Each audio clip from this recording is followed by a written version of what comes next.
Whistle Down the Wind by Mary Hayley Bell. Read by Hayley Mills. I am 10, and they call me Brat. Of course that isn't my right name. Nobody could be christened with a name like that. All our lousy first names are birds' names. Don't ask me why. I imagine our mother was keen on birds and flying, though I don't know much about her. She flew off some years ago with this character called Peregrine. She lives in South Africa, on a different kind of farm. And once in a way we get a Christmas card, which is quite useful as we keep the stamp. Going back to our names, you may as well get them straight and then forget them, all except for Swallow. She's the eldest, and for some good reason still hangs on to this Swallow name, most likely because it's certainly the nicest. She's 12. I like her. Most people do. She's the only kind of mother we've ever known, right down to washing socks and knickers and getting you out of your Wellington boots when they're full of warm water. Coming next to me, get this, of all lousy names, mine is Brambling. Bet you never heard of it. Bet you've no idea that it's a sort of chaffinch. Just a brown bird, that's all. Its haunts are fields and woods, and it makes a wee or a tack noise not often noticed. You can say that again, because I can talk myself to a standstill sometimes, and no one takes the blindest bit of notice. On the whole, I prefer to be called Brat. Now we come to Poor Baby. Poor Baby, I'd like you to know, is my brother. As long as I can remember, he's been called Poor Baby. His real name is Merlin, which of course means the littlest falcon, but you knew that. No one calls him that except Granny. He's 7. He smokes and rolls his own cigarettes. He's thin like a blade of grass, with a great chunk of red hair on his head, and goes everywhere like the wind. In the book it's pretty true what it says about him. Swift on the wing and outflying his victim. There's only one person who can outstrip him, and that's Betty Davis. She's a white Pekingese about 7 inches long. She'll never get any bigger. She got sucked into the Hoover last week. There are other dogs about the joint, like Hamlet and Charlie Staircase, but Betty Davis deserves the most mention, as she's the corniest. That's us. Then there's Father. Quite honestly, we don't see too much of Father. He's up early with his milking lark, and all day has something on his mind that's all his own. He's nice. We like him all right. He laughs a lot. And when we let him in on the big secret that I'm going to tell you about, well, he was wonderful. There's Cookie. She's Canadian, which is maybe why we talk in a queerish way. She's all right too. She imagines she has some lousy disease, she doesn't know what. Every now and again she hits the part of her back she can't reach with a clothes brush or an Alka-Seltzer bottle. Nellie's one of us too. She hoovers. Sometimes the Land Rover's late picking us up from school. So tell you what we do. We go to Smith's, the bookshop. Poor Baby reads Beano and Dandy. Myself, I like horse books. I've been reading a chapter every day now for a week. Hope to God the book isn't sold before I've finished it. Funny thing, Swallow doesn't read anything in Smith's. She collects ladybirds. And when she gets into the Land Rover, she literally looks like she's got measles. Tell you what I like. Alka-Seltzer. I could live on it, mostly do. Tell you what I don't like. Dustbins. I have a horror of death. Every night I think I'm going to die when the light goes out. Dustbins have something to do with death. I hate to see glowing bits of apple peel, all yellow and mixed up with bacon rind and cinders. It's an odd thing, but grown-ups don't seem to worry about those things at all. Now we're on the subject of grown-ups, generally speaking, I think they're mad. I prefer kids, I do really. Grown-ups kill me. They make so much out of nothing, and all that drink that turns them into idiots, laughing like crazy about nothing at all. As I said, I prefer kids. They're more balanced. I mean, they really are. You see these grown-ups, heavy and downhearted about taxis and the state of the world? Why do they take a taxi? Poor Baby says, and he's right. Then suddenly someone says, let's have a drink. And they get at that golden-looking bottle with a funny smell in it, and in a moment they're changed people, dancing on the table, standing on the back of the sofa with funny hats on, laughing like maniacs at nothing, I'm glad I'm a kid. I think they have more sense. I mean, these grown-ups are always on about the state of the world. But always, well, aren't they? But watch as you can, they never do anything about it to put it right. I can't admire grown-ups. I think they're awful. Except for people like Edward. He works with Father and knows more about trees and flowers and insects than anyone living, I should think. It was that weekend, you know, the big secret I was going to tell you about. At breakfast, we were discussing them. "What's wrong with these grown-ups?" I said to poor baby. He didn't answer. He was feeding Betty Davis with her prunes and wheat jam. "No purpose," Swallow said. She was eating prunes and wheat jam too. "No wars to fight. Miss D says we're at our best when we have wars to fight, or there's wholesale unemployment." "Why?" "Because it brings out the best in them, Miss D says." "What's purpose, anyway?" Poor baby was up off the floor by now. "Purpose? Well, God or Jesus, if he came back right now, perhaps." Poor Jesus! He couldn't walk. Poor baby made a ghastly face. "What do you mean he couldn't walk?" I didn't get his trend. "Well, for heaven's sake, Brat! When I stuck a pitchfork into my foot it was bad enough, but those nails... Ouch!" Swallow had a bit of bacon round on her fork. "What about the vicar? Why don't people ask the vicar what to do?" "Well, I don't understand half what he talks about," I said. "Look at that sermon. I remember every word of it, and not one word made sense." All the same, I quite liked the vicar. Swallow had finished her bit of rind.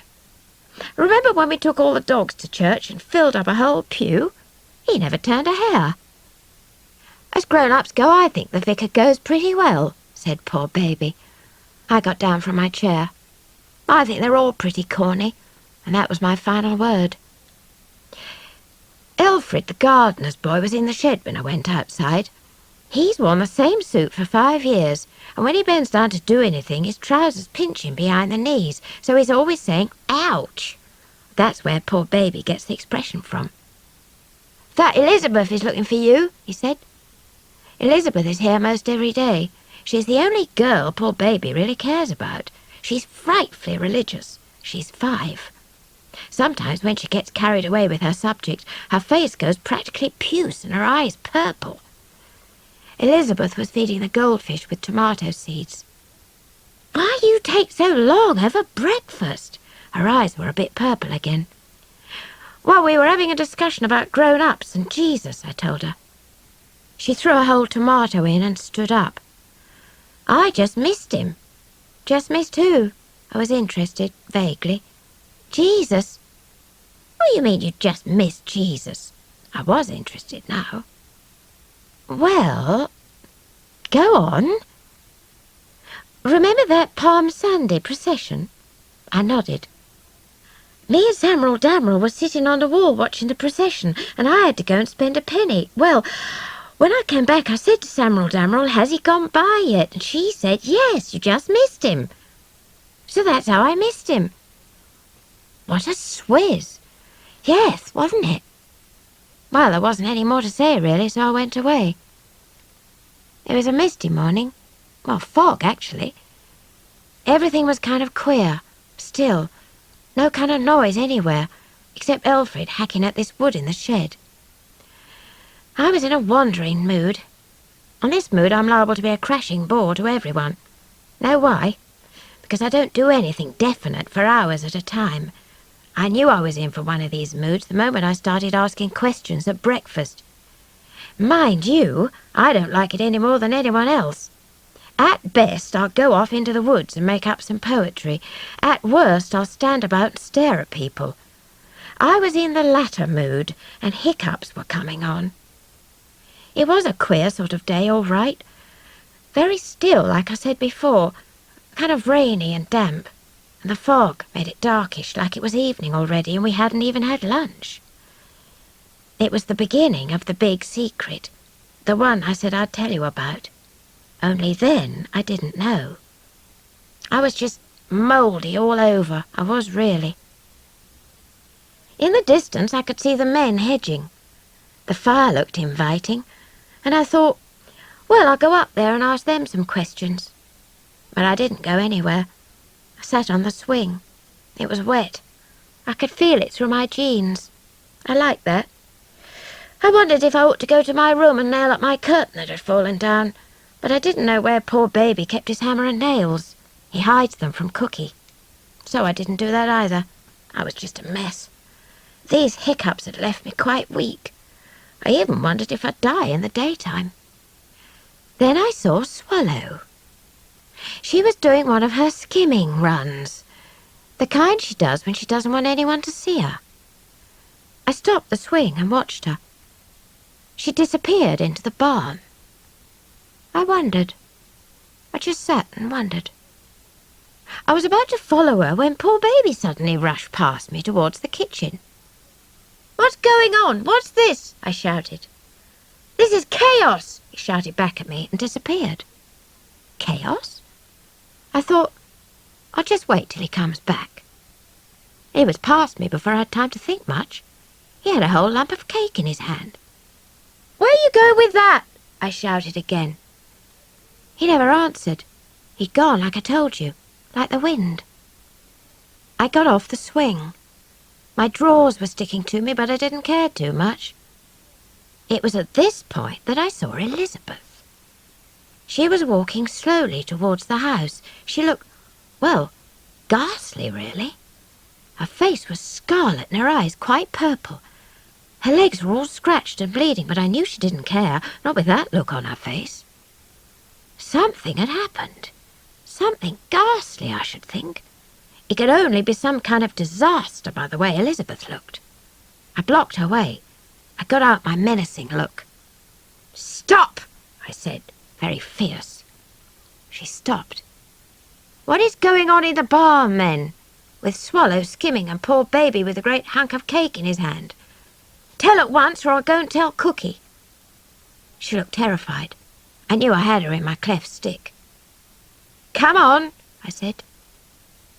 She took a hell of a great deep breath and held it. She was being one of those tortured prisoners of war who won't tell. "I'll tell Cookie." I started towards the kitchen. "No!" She hung on to my arm. I'm twice her size. "Well?" I waited. It's Jesus," she whispered, looking over her shoulder. "What about Jesus?"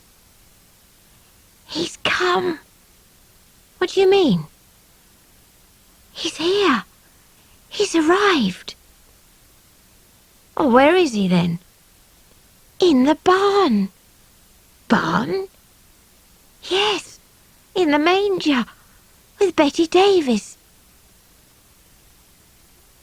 I didn't follow her into the barn. I stood around. Jesus? In there? Perhaps I was afraid. I don't know. I don't think I was, really. Funny thing, though. My hiccups had gone. I was thinking of the others, really. It was their thing. They'd found him and fixed him up with Kate and Betty Davis. Like it was their game, and I'd asked if I could join in. I wasn't going to dash in there all eager beaver. I was going to think this thing out. So I got a good idea in my head about old Jesus and what I expected to find in that manger. Manger? Must be a baby, then. So, all right, if he was a baby, where was that old star and these wise men? And why weren't the farm boys here? You know, shepherds. Because we do have sheep around the joint, too. I suppose everyone has their own picture in their heads about what he looks like. I wondered what Dad's picture was. And Granny. I bet Granny's picture's corny. What about the vicar? I suppose the vicar's picture was all those stained glass window jobs, long hair and beards and trailing different coloured sheets. Unless, of course, this Jesus is a baby. So how do they know it's Jesus because it's a baby? Or someone could have left it about. They're always doing that in the newspapers. I got to thinking of my own picture of him. Not a baby, of course. A man. In my picture, he always has a policeman's helmet on. Don't ask me why. And gigantic, like Father Christmas. Of course, I know there isn't any Father Christmas, but I used to believe when I was young. Swallow says if you believe in him, oh, Father Christmas, I mean, then he exists in some sort of way. If you don't, then he's just old Dad tripping over the carpet and cursing and blinding. Or perhaps it's the same with Jesus. I never get the feeling that grown-ups believe in him. Perhaps they did when they were young, like Father Christmas. Yes, I just remembered. Early this morning, Swallow said, if he comes again, there might be a purpose. I must get this word purpose straight. I'll look it up in the dictionary. I got off the swing and started off to the house. Suddenly I saw poor baby. He was on the run again. He stopped. Aren't you going into the barn to see Jesus? No, I'm going into the house to look purpose up in the dictionary. We walked up together. Where are you going? I asked him. To get my plasters. He hurt himself. Poor baby has his own set of plasters. They're the only ones in the house. He knows all the right sizes for the different cuts. He always has waterproof ones. Big plaster or little? Just the biggest in the tin, maybe the whole tin. Why don't you go into the barn? I don't want to. Why? I don't know. It's quite interesting, really it is. Why? Dunno. He moved off like he was in a hurry. Has Betty Davis got a newspaper? It's the only thing she'll spend a penny on. No. I'll take Jesus some comics, and when he's finished reading them, Betty Davis can have them. Well, what's he doing now? Sleeping, I think. He looks terribly tired. Maybe he's come a long way. Or where's he come from? That's a thought, isn't it? He stood on the step, thinking furiously. From heaven, I suppose. We'll ask him when he wakes up. Are Swallow and Elizabeth in there? No. Swallow is washing his socks in the dairy, and Elizabeth had gone home to lunch. Then he went. I thought maybe I would go into the barn. I'd look at the dictionary later. It took me some time to find the right place. Well, I mean, the barn is a hell of a big place. It's full of sacks of corn and things. The place was full of those doves we keep. They're madly tame, and in the summer when we eat out, they just damn well come and sit at the table. Well, there wasn't any sign of Jesus in the lower barn, so I went up this rickety old ladder where they put the rest of the sacks. It was pretty dark. I thought maybe I'd holler for Betty Davis and she'd show me. Then I thought, well, she never speaks or barks, but never. Betty Davis, said sternly. Hey, you, Betty Davis, where are you? Mostly you don't hear anything. But pretty soon this sort of white stoat with long hair usually appears from under something. But there wasn't anything. Then I got pretty clever. I reckoned out that maybe he never was in this part of the barn. Maybe he was in the oast, a sort of round cap-like building. The bottom half is kind of half-covered yard for the older calves, and there's another of these ladders and a very small door. And when you've crawled in, there's a floor where the apples are stored. I thought maybe I'd try that. I went in. It's pretty disgusting, because you have to walk through all this cow stuff. I climbed up the ladder and pushed the trap door over and crawled in. It smelled of apples. Quite a good smell, and there was still quite a lot of apples still. It was darker than ever in here. There's only one small window and a tiny bit of light which gets in through the top of the oast. It took me ages to get accustomed to the light, it did really.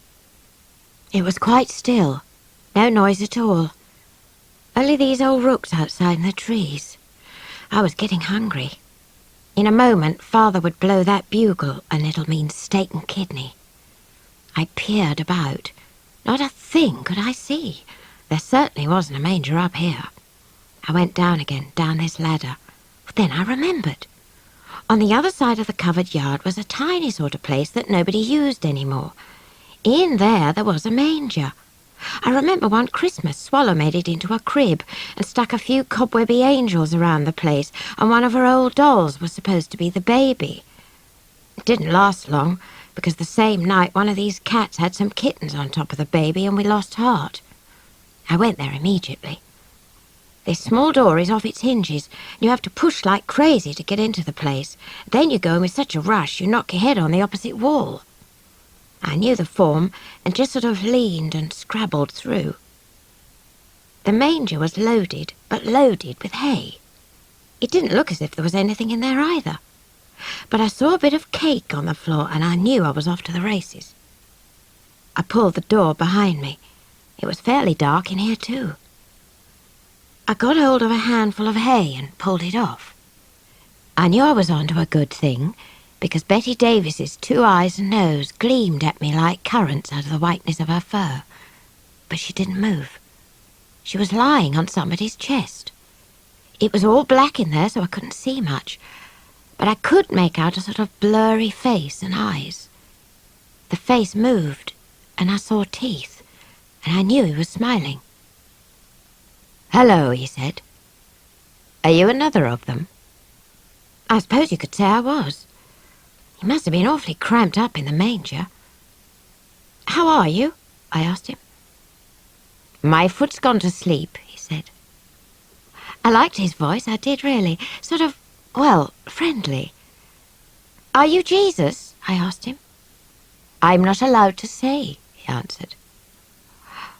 I saw the comics on the floor. "I think it's time Betty Davis spent a penny," I told him. "She has to use the comics." "Oh, of course." And he handed her to me. She's a nice little dog. I was glad of her company. I looked down at him. Now I could see him better. He looked a bit ragged, tired too. "How did you get here?" I asked him. Walked and walked and walked." "Did you come from heaven?" "In the beginning." "And you've walked ever since?" He sighed and closed his eyes. The thought of it must have exhausted him. He seemed to be asleep after that. I put Betty Davis back on his chest, but he didn't open his eyes, so I squished my way out again and tied the door up. As I went through the fog up to the house, I thought pretty deeply. Admittedly, I couldn't see anything in there. Admittedly, I liked his voice.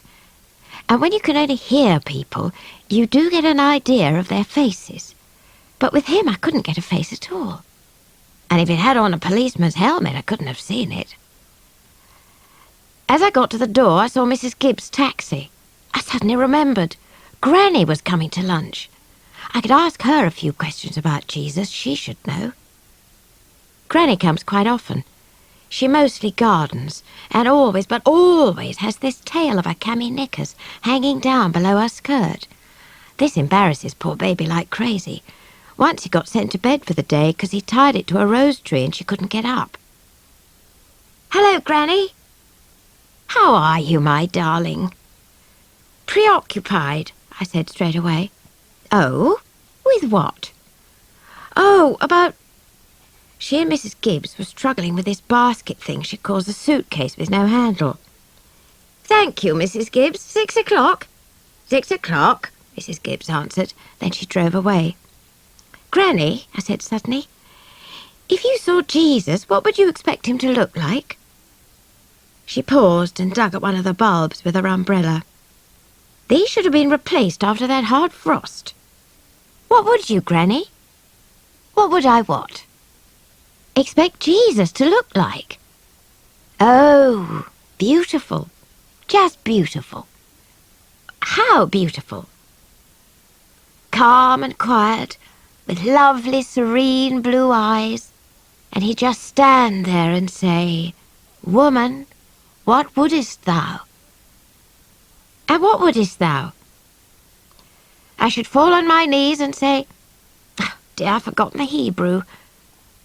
"Why would you say that?" "Master, I should say. Master." "But how do you think he's dressed?" She looked at me intently and stuck this old case on the step. She looked very interested. "Now you come to ask me, child, I don't know. But he is coming again. So I may as well start thinking about how he'll be dressed." She took in a deep breath and inhaled all this fog. "He will come again. Perhaps he's an ordinary man like any one of us. It's up to us all, Brat, you and Swallow and Merlin, to recognise him when he comes. She took my hair ribbon off and started tidying up this lousy ponytail I have to wear. Now, why did you ask me a thing like that, darling? It's very interesting, because as I came up the drive, I was thinking. About what? What an irreligious people we have become, and what God would say if he was suddenly to come back.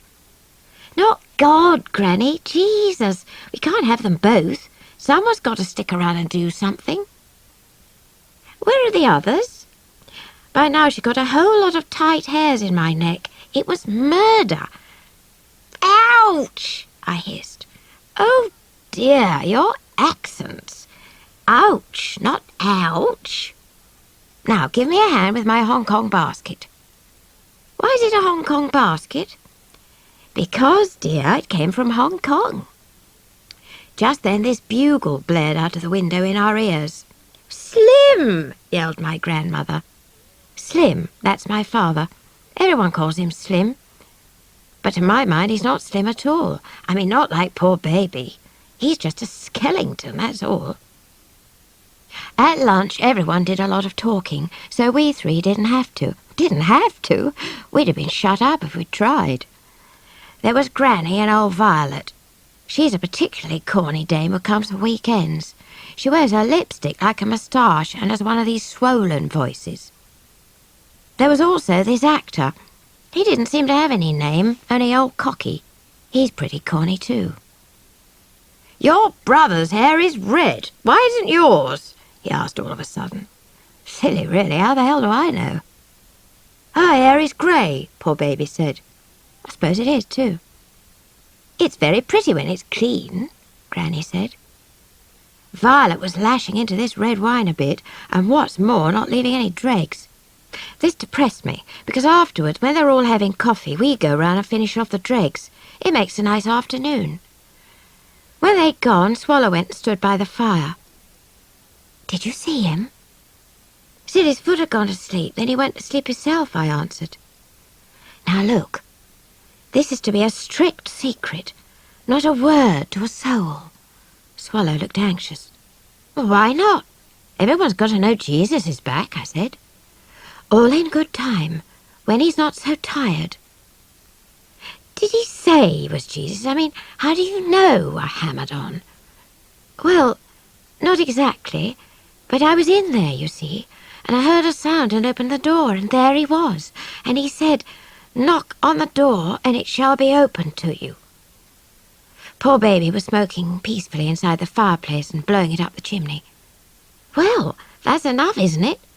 I mean, right on the front of my prayer book, there's that very picture and those very words. Dressed right, long things and a lantern. I was suspicious. It was too dark to see. He was limping. I told Elizabeth and she said it was him. Actually, Elizabeth remembers him before she was born. In heaven, as a matter of fact. She said he always walked around with a limp and was very sweet to the children. But his mother, she said she was pretty irritable. Tell Brat the rest of it, though. This will get you. Poor baby looked very profound. I looked expectant. Well? Nail marks. Swallow's eyes were nearly falling out onto the fur rug. Poor baby blew the smoke through his nose. Nail marks. Where? Well, this was getting better. Where'd you think? Feet? Hands? Feet. Miss D says it wasn't true. She says they were ropes, I said. She doesn't know what she's talking about. I mean, look at that stained glass window over Lady Pridham. All of them had nails. Thieves and all. I should say thousands of them. It makes me sweat to think of it. Poor baby made a face and held his stomach. That's because you inhaled too deeply. You better cut smoking out. Swallow tossed the words at him. In his feet, eh? Well, I give up. I did too. I remembered Granny saying that when he came, it would be like an ordinary man. What are we going to do about him now? I asked, sort of respectful. As soon as the milking starts, we'll take him some more food and drink and blankets. Isn't that manger too small? I asked. No. He's not all that big a man, you know. Ah, how sweet. Don't know why I said that, but I did. When we went back into the barn, he was still asleep. So was Betty Davies. I was worried about her. I mean, she'd used her paper, but she hadn't had a chance to do anything else. I thought she ought to take a run and said so. I shoved her outside by the dairy. She looked pretty peeved, really. Then I went back. Swallow was looking downright worried. This Jesus was still asleep. "Know something?" she said, looking at poor baby and me. "No," we said both together. "I think he's ill. I think he's terribly ill. I'll go farther. I think he has temperature, maybe pneumonia." "What about telling the vet?" poor baby suggested. "He's here today. We mustn't tell anyone, not even the doctor or the vicar or Edward or father or anyone." Swallow was waving her hands about like she was excited. "Well, why not?" I asked. "If it's Jesus come back, the whole world has got to know pretty soon.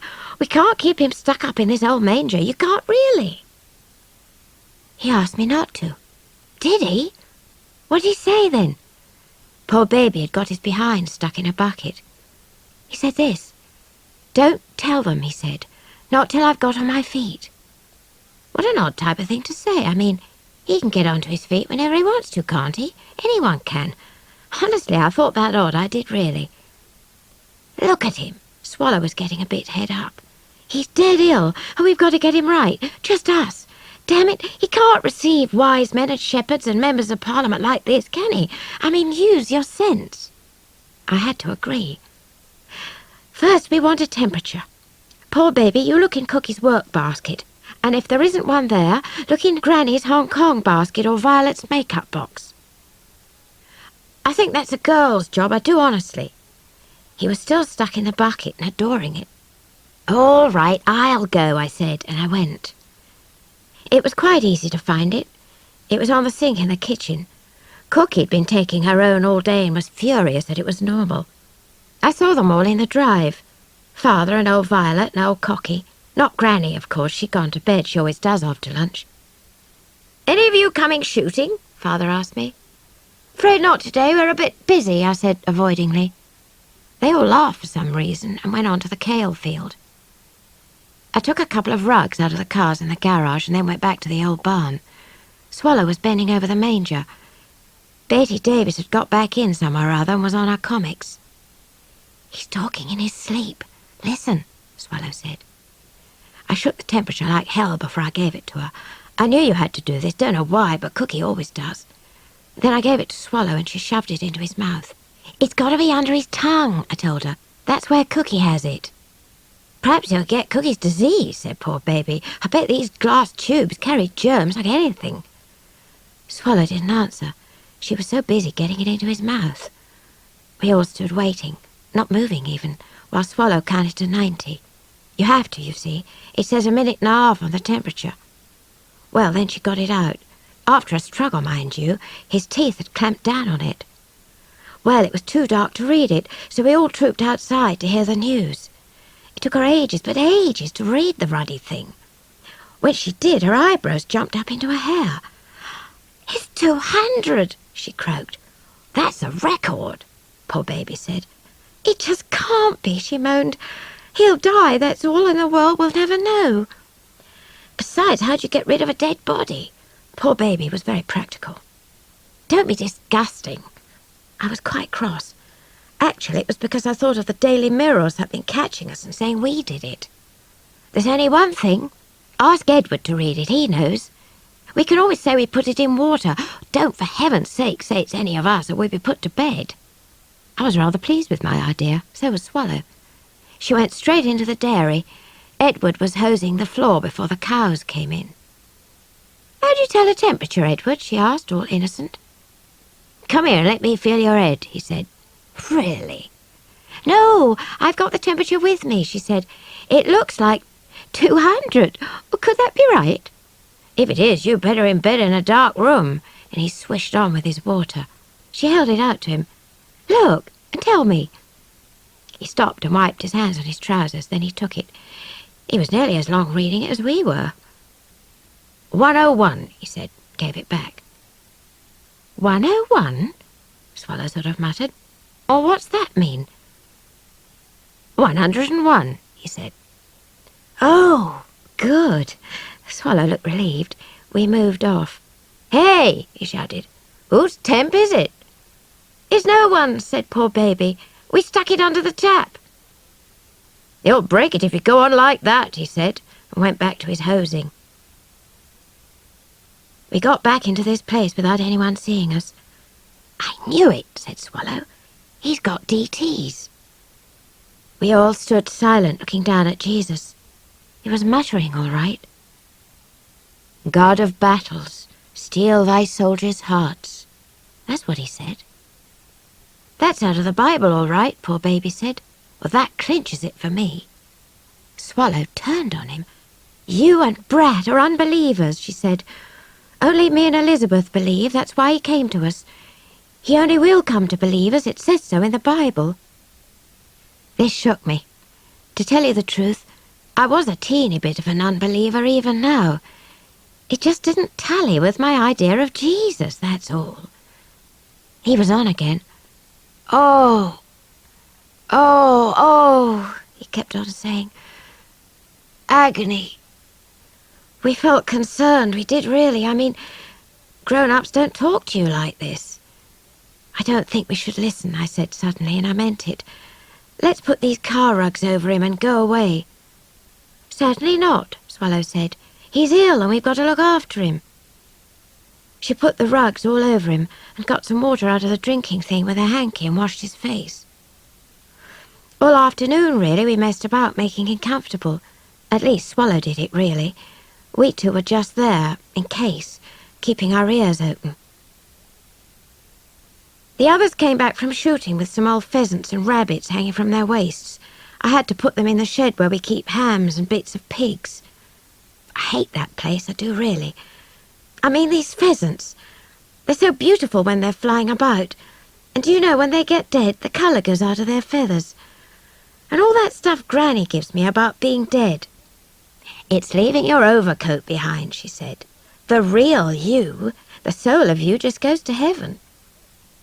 If that's true, why do people make so much fuss about these overcoats? All these funerals and crying, like old Mrs. Dodd when Bert got took. No one but no one cries over the pheasants. They just sit down and eat them. Suppose this man in there dies. What about that? All this secrecy. We'd have to go out at night and dig a hole on the dump. It's all too awful. I have a good mind to sneak, I have really. At tea time, Granny suddenly said, You children are very silent. What have you been up to? If you're silent, you've always been up to something. You're never allowed to be alone with your thoughts. We're alone with our thoughts, I said. Sounds like a guilty conscience, Violet said. Really? Where's Betty Davis? Granny asked. I haven't seen her all day. She's gone hunting, Swallow said, cramming her mouth with bun. She'll get lost down a rabbit hole, Granny warned. She always gets out again, poor baby told her, on account of the rabbits think she's a ferret anyway. Well, there certainly is an air of gloom about this evening. Come on. Who's done something they shouldn't have? Makes you sick, really it does. Think I'll take a small saunter, Swallow said, and eyed us too sharply. Same here, we both said, and followed her out. We heard these grown-ups laughing as we went. They'll laugh on the other side of their faces when they find out we've got Jesus in the barn, Swallow said majestically. By now we were pretty well organised in our minds. We had a hurricane lamp, also a paraffin stove. I was particularly glad about the latter. I'm absolutely crazy about that smell. Oh, yes, and I had my bottle of Alka-Seltzers. Actually, it's not mine, to be truthful, it's Cookie's. It's the one she hits her back with. I often wonder if she notices it getting lighter. I have a couple every day. She never takes them, she says. We had toast and cake and things we'd pinched from tea, and we got some milk from the dairy before they finished milking. It was getting to be twilight. Coupled with the fog, it made it pretty ghostly. When we got into the barn, you wouldn't believe it, but the place was stuffed with these doves we have. They were stuck up all over the place in the roof. Good Lord, look at the doves, poor baby said. What the heck are they doing in here instead of their houses? It's because it's holy ground and they know it. Don't you know what doves are supposed to be? They can't all be the Holy Ghost, poor baby said. That killed me. He was still lying in the same position.